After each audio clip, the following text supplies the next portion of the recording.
¿Sabíais que el castellano, el griego, el alemán, el lituano, el sánscrito, el persa y tantos otros idiomas tienen un origen común?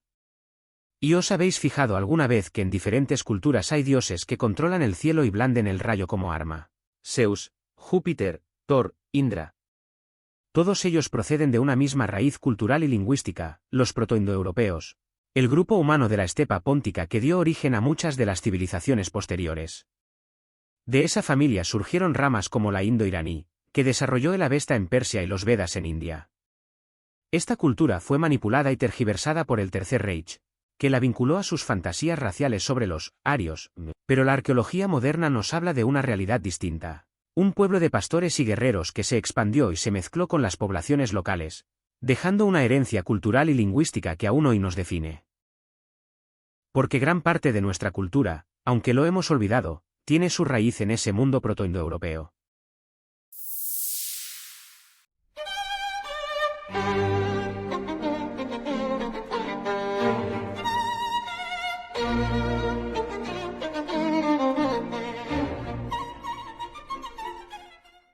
Antes de continuar, recuerda suscribirte y activar la campanita. Así no te perderás ningún nuevo episodio. Vamos a viajar miles de años atrás a los orígenes de la cultura protoindoeuropea, donde los primeros pueblos moldearon tanto su vida cotidiana como las bases de religiones y mitologías que aún resuenan en nosotros. Empecemos con la cultura yamnaya del 3300 al 2600 a.C. Imaginemos la vasta estepa póntico-caspiana, horizontes infinitos de hierba, frío extremo en invierno y calor abrasador en verano. Aquí aparece la cultura yamnaya, en lo que hoy son Ucrania y el sur de Rusia. Arqueológicamente, la reconocemos por los kurganes, grandes túmulos funerarios donde enterraban a sus jefes junto a carros primitivos, caballos y objetos de prestigio. La supervivencia dependía del ganado, vacas, ovejas y caballos. La movilidad era la clave. Fueron pioneros en la domesticación del caballo y en usar carros rudimentarios para transportar y guerrear. La política era tribal, basada en clanes familiares unidos por lealtad al jefe y al grupo. La religión, según los hallazgos, giraba en torno al culto a los ancestros y a las fuerzas naturales, como el cielo, el sol y las tormentas. Cultura de las cuerdas y campaniforme en Europa del 2900 al 2000 a.C.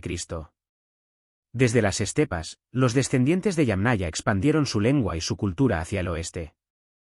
En Europa central aparece la cultura de las cuerdas, reconocible por su cerámica decorada con cuerdas impresas y enterramientos individuales con armas. Al sur y occidente surge la campaniforme, famosa por sus vasos en forma de campana, hallados desde Iberia hasta Polonia, cuyas expansiones nos muestran cómo el modelo de jefes guerreros y ganaderos fue transformando las sociedades agrícolas europeas. Sintasta del 2100 al 1800 a.C. Más al este, en los Urales y Kazajistán, nace la cultura sintasta. Aquí la arqueología nos da pistas fundamentales, los primeros carros de guerra ligeros con ruedas de radios, entierros con caballos sacrificados y armas de bronce. Se han encontrado grandes fortalezas circulares como en Arkaim, que algunos llaman la de Stonehenge rusa, donde vivían hasta 2000 personas. Allí vemos cómo la guerra y la religión estaban entrelazadas, el sacrificio de caballos no era solo un ritual, sino un pacto con los dioses del cielo y del fuego. Este es el mundo donde se forja la ideología guerrera que más tarde cristalizará en los Vedas de la India y en el Avesta de Irán, dioses que protegen la batalla, que exigen sacrificios, que garantizan el orden frente al caos. La cultura bactria margiana desde el 2200 al 1700 a.C. En las tierras fértiles de los oasis de Asia Central, lo que hoy es Turkmenistán, Uzbekistán y Afganistán, floreció la civilización bactria margiana, con ciudades amuralladas, templos y sofisticada orfebrería. Allí la tradición urbana celebraba varios ritos, el culto al fuego de donde brotará el zoroastrismo, apareció la bebida sagrada Jaoma y los dioses que representan contrato, orden y justicia nacen en este sincretismo. Andronovo del 1800 al 1400 a.C. De Sintasta surge la gran expansión indo-iraní, conocida como Andronovo, que se extendió por toda Asia Central, llegaron a contactar a los de Bactria margiana y absorbieron parte de sus tradiciones. Sus poblados, hallados desde los Urales hasta Xinjiang en China, muestran una economía mixta de pastoreo y agricultura básica.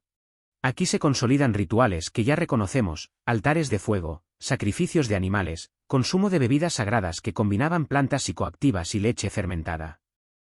Vemos una clara evolución de este grupo, una religión de ganaderos ecuestres con culto al cielo, al fuego y al caballo, se encuentra con sociedades agrícolas y urbanas de oasis. El resultado es una religión más compleja, con dioses de la guerra y del orden, pero también con rituales agrícolas, bebidas sagradas y templos permanentes. La vida de estos pueblos era dura y exigente, su supervivencia dependía del grupo, de la lealtad tribal, de la movilidad para seguir a los rebaños. Su política era comunitaria pero jerárquica y su religión era al mismo tiempo un pacto de cohesión social y un reflejo de la lucha constante contra el caos de la naturaleza. Después de recorrer los horizontes de las estepas, nos situamos en un punto decisivo en el que los pueblos indo-iranios se expanden hacia el sur y entran en contacto con dos mundos muy distintos, por un lado las ciudades de la civilización del Indo, por otro los oasis urbanizados de Bactria margiana. Este contacto transformó su religión y bifurcó su espiritualidad. Antes de los indoarios, ya existía en el Valle del Indo una civilización urbana avanzada, Harappa, Mohenjo-Daro y Dholavira del 2600 al 1900 a.C., ciudades con calles rectas, alcantarillado y organización comunitaria sorprendente para la época. Entre ellos aún por descifrar aparece la figura del llamado Protopasupati, un hombre cornudo sentado en postura de yoga, rodeado de animales, que muchos interpretan como un antecedente de Shiva o Rudra. También hay representaciones ligadas a fertilidad, aguas purificadoras y el toro como animal sagrado, culto vigente hasta el día de hoy. Cuando los indoarios llegaron, encontraron un legado, ya que el hinduismo posterior no puede entenderse sin esta base harappense. A través de este contacto, los indoarios plasmaron su tradición en los Vedas entre el 1500 y el 1000 a.C., en especial el Rig Veda, el himnario más antiguo en sánscrito. Sus dioses, los Devas. Indra, dios de la tormenta y la victoria, que vence al dragón liberando las aguas. Agni, el fuego, mediador que lleva las ofrendas a los dioses. Varuna, garante del orden cósmico, el Ta, antecesor del Dharma, y Mitra, protector de los contratos y la amistad. Su ritual central giraba en torno al soma, bebida sagrada probablemente enteógena, ingerida junto al fuego sacrificial. Los sacrificios mantenían el equilibrio del cosmos, fortalecían la tribu y legitimaban al rey. Con el tiempo, estos himnos dieron paso a una reflexión más profunda en las Upanishads, la idea de un Brahman, principio absoluto, el Atman, alma individual que participa de ese absoluto, conceptos de karma y sarra, el ciclo de nacimientos y muertes. De esta forma, una religión ritualista pasó a ser una filosofía mística que aún hoy fundamenta el hinduismo. En paralelo, al oeste de Asia Central surge una reforma religiosa radical, el zoroastrismo. Su texto fundamental, el Avesta, recoge las enseñanzas atribuidas a Zaratustra de entre el 1200 al 1000 a.C. Curiosamente, lo que en India eran devas protectores, en Irán muchos se transformaron en daevas, espíritus engañosos y malignos. De aquí viene la palabra divolo, demonio. El Dios Supremo se alza como Ahura Mazda, el Señor sabio creador del mundo. El universo se organiza en un dualismo ético con Asa, la verdad, el orden y la justicia, contra Drug, la mentira, el caos y la corrupción. Atar, el fuego sagrado se convierte en el símbolo de pureza, que se mantiene encendido en sus templos. Ahoma, su bebida ritual refleja la misma raíz indoeuropea que el soma védico. La diferencia clave está en la visión de la historia. En India, su cultura era agrícola y monzónica. Siendo marcados por los ciclos de lluvias, siembras y cosechas, el cosmos es cíclico, todo renace y muere en un eterno retorno. Los iranios permanecieron más ligados a un hábitat de estepas y desiertos, donde la supervivencia dependía del ganado, del agua escasa y de la defensa frente a invasores. Esto no ofrece ciclos amables, sino una lucha constante contra la escasez y el caos, por lo que su historia es lineal, hay un inicio, una lucha cósmica y un final con juicio universal y renovación del mundo, esquema que influirá más tarde en el judaísmo, el cristianismo y el islam. Por lo que hemos visto, de una misma raíz proto-indoiraní nacieron dos universos religiosos opuestos, India, con su pluralidad divina y un cosmos infinito, nutrido por rituales y filosofías místicas. Irán, con un Dios único y sabio, una ética cósmica y un horizonte de juicio final. Hasta ahora hemos seguido la raíz proto-indoiraní, que aparece en morado en el mapa, pero no olvidemos que de la cultura yamnaya surgen otras lenguas y culturas. Hemos visto las ramas indo-iraníes que bajaron hacia Asia Central, pero por otro lado, la rama que llamamos indoeuropeo occidental se expandió hacia los Balcanes, Anatolia y toda Europa central y occidental. En este movimiento aparecen las primeras grandes familias lingüísticas que conocemos. Empecemos con los hititas instalados en Anatolia del 1650 al 1200 a.C. Son la primera civilización indoeuropea documentada en escritura. Sus tablillas cuneiformes no solo registran tratados y leyes, también rituales y mitos. Lo peculiar de los hititas es que absorbieron a las deidades locales anatolias y hurritas, integrándolas en su propio panteón indoeuropeo, por eso se les conoce por los 1000 dioses de Hatti. Tarhunna, dios de la tormenta, claramente del tronco indoeuropeo, Arinna, diosa solar, vinculada al poder real y protectora del reino, aunque aquí vemos cómo el culto al sol se convirtió en central en Anatolia, mientras que será menos prominente en otras ramas indoeuropeas. Kumarbi, dios de la fertilidad y del inframundo, en los mitos lucha contra el dios de la tormenta, que anticipan el ciclo griego de Urano, Crono, Zeus. Telepinu, dios de la vegetación, cuyo mito de desaparición y retorno recuerda al futuro Adonis. Su religión era política y diplomática, diseñada para integrar a pueblos conquistados.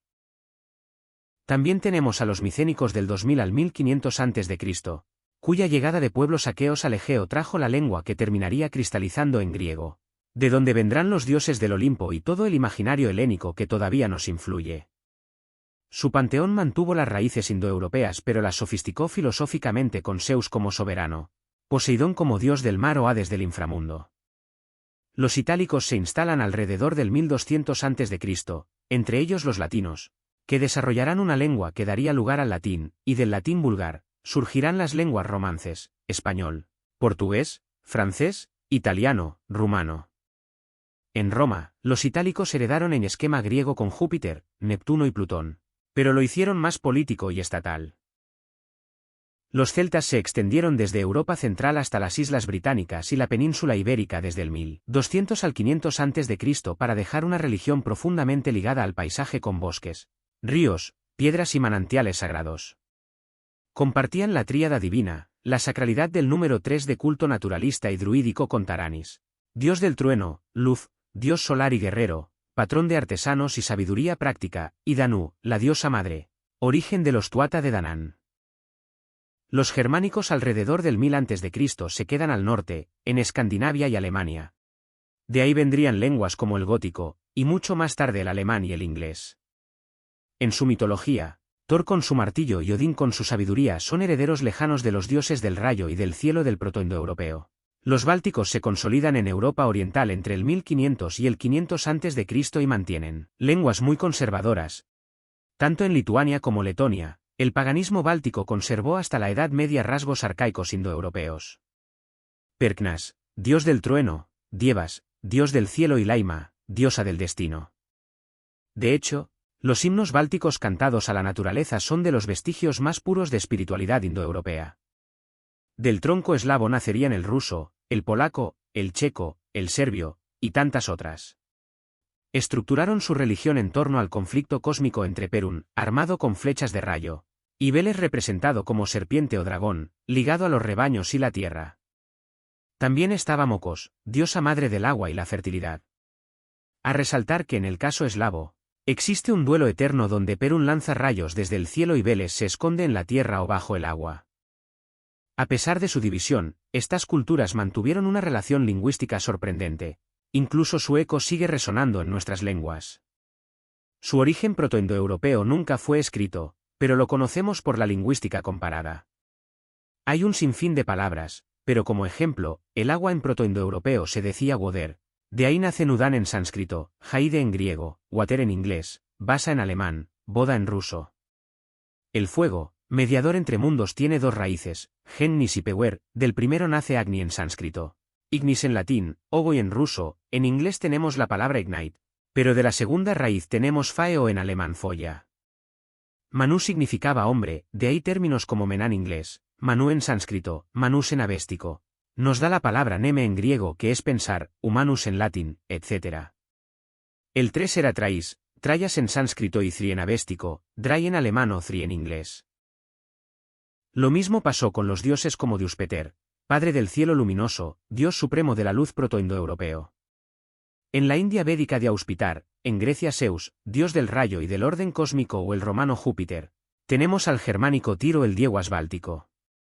También tenemos a los dioses gemelos Yemos asociados a los caballos. Los asvins védicos, médicos y jinetes, Castor y Pólux en Grecia, los germanos en Gist y Orsa. Vemos estos mitos compartidos a lo largo de todas las culturas indoeuropeas, al igual que la Madre Tierra, el dios del trueno, el héroe traicionado o el carro solar. Su cultura sigue entre nosotros. Por ejemplo, en España tenemos la fiesta de San Juan durante el solsticio de verano. Se encienden hogueras para celebrar el día más largo. En la península, la Iglesia lo cristianizó, pero el simbolismo de fuego purificador y renovación es mucho más antiguo y conecta con los rituales solares del mundo indoeuropeo. En Polonia, el Día de la Mujer del 8 de marzo tienen la costumbre de regalar claveles o tulipanes. Esto tiene un trasfondo antiguo, el culto a la diosa madre y a la fertilidad, alabando desde la griega Deméter hasta la eslava Mokos. Aunque hoy es una fiesta civil y moderna, la asociación entre mujer, fertilidad y floración viene de esos arquetipos indoeuropeos. En Alemania se celebra San Martín el 11 de noviembre con procesiones nocturnas y linternas de fuego. Se dedica a San Martín de Tours, pero el trasfondo es indoeuropeo. Coincide con antiguas festividades de fin de cosecha y preparación para el invierno, donde el fuego servía como símbolo de protección y purificación, como el Samhain en los celtas. Durante la Pascua en Estados Unidos pintan los huevos, lo que fue una tradición germánica de veneración a la diosa Ostara. Los huevos y la liebre son símbolos de fertilidad indoeuropeos que ya existían, como las tesmoforias griegas, las fiestas de Cibeles o el culto a la eslava Yarilo. Recordar a los protoindoeuropeos es recordar que estamos unidos por una memoria común, y que incluso en nuestra diversidad seguimos compartiendo símbolos, arquetipos y sueños que vienen de muy lejos. Ese es, quizás, el mayor legado de estas culturas olvidadas. Porque hay más cosas que nos unen, que las que algunos alborotadores nos quieren hacer creer que nos separan. Te dejo en comentarios la bibliografía de este vídeo y te aconsejo algún que otro libro. Si te ha gustado, te recomiendo mi obra, El sueño de Brahma. Novela histórica ubicada en el siglo III a.C. entre la India y Persia. Muchas gracias y hasta el próximo vídeo.